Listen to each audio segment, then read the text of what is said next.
இறைவசனம் நீதிமொழிகள் 3ஆம் அதிகாரம் 3 முதல் 4ஆம் வசனம். கிருபையும் சத்தியமும் உன்னை விட்டு நீங்காதிருக்கட்டும்.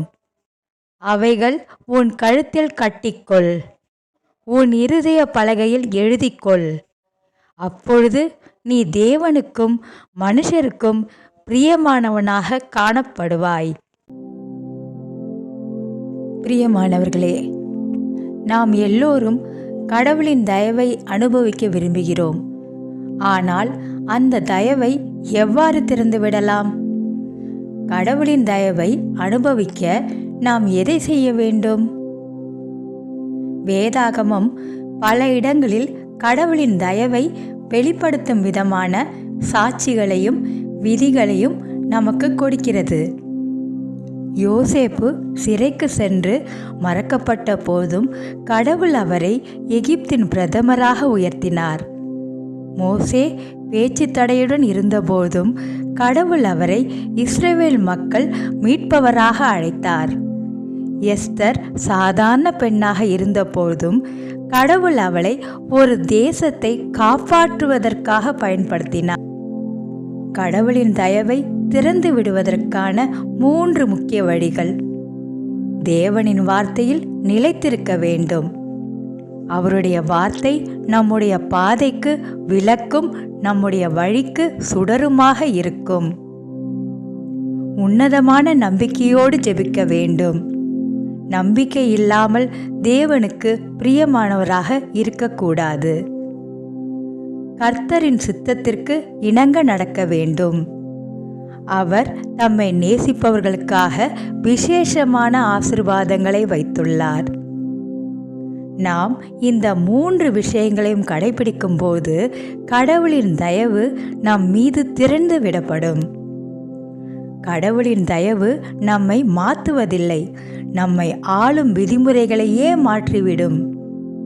அது கதவுகளை திறக்கும், வாய்ப்புகளை உருவாக்கும், நம்மை உன்னத நிலைக்கு உயர்த்தும். நீங்கள் கடவுளின் தயவை அனுபவிக்க தயாரா? தயார்னா ஆமேன் என்று கமெண்ட்ல பதிவு பண்ணுங்க.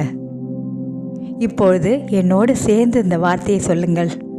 நான் தேவனுக்கு பிரியமானவள். நான் தேவனுக்கு பிரியமானவள். அவர் எனக்காக அதிசயங்கள் செய்ய போகிறார். அவர் எனக்காக அதிசயங்கள் செய்ய போகிறார். ஆம் பிரியமானவர்களே, உங்கள் வாழ்க்கையில் தேவனின் தயவை நிச்சயமாக அனுபவிப்பீர்கள். இப்பொழுது நாம் சேர்ந்து ஜெபிப்போம். வாருங்கள். ஜெபம். பரலோக பிதாவே, நீங்கள் கிருபையின் கடல், தயவின் ஆதாரம். இன்று உங்கள் முன்னிலையில் நான் வருகிறேன். இன்று உங்கள் தயவை நாடுகிறேன். என் வாழ்க்கையின் கதவுகள் திறக்கட்டும். எதிர்ப்புகளை கடந்து செல்ல உங்கள் கிருபை வழி செய்யட்டும். மூடப்பட்ட வாய்ப்புகளை திறந்து விடும் சக்தி எனக்கு அளிக்கட்டும். யோசேப்பை போல உங்கள் தயவு என்னை உயர்வுக்கு கொண்டு செல்லட்டும். எஸ்தரை போல உங்கள் தயவு என் வாழ்க்கையில் திடமான நோக்கத்தை நிறைவேற்றட்டும். தானியேலைப் போல நான் எந்த சூழ்நிலையிலும் உங்கள் தயவால் பாதுகாக்கப்படட்டும். உங்கள் தயவை நான் விரும்புகிறேன். நீங்கள் என் மீது வைத்திருக்கும் ஆசீர்வாதங்களை அனுபவிக்க நான் தகுதியானவளாக உங்கள் தயவால் மாற்றும். என்னை கட்டுப்படுத்திய அனைத்திலிருந்தும் விடுவித்து என் எதிர்காலத்தை நீங்கள் மேன்மைப்படுத்தும். இன்றைய நாளில் உங்கள் தயவின் மழையில் நான் நனைவதை நம்புகிறேன். இயேசுவின் நாமத்தில் பிரார்த்திக்கிறேன். மகா பரிசுத்தமுள்ள நல்ல பிதாவே, ஆமேன். இன்று பிறந்த நாள், திருமண நாள் மற்றும் முக்கிய நாட்களை கொண்டாடுபவர்களை கடவுள் ஆசிர்வதிப்பாராக.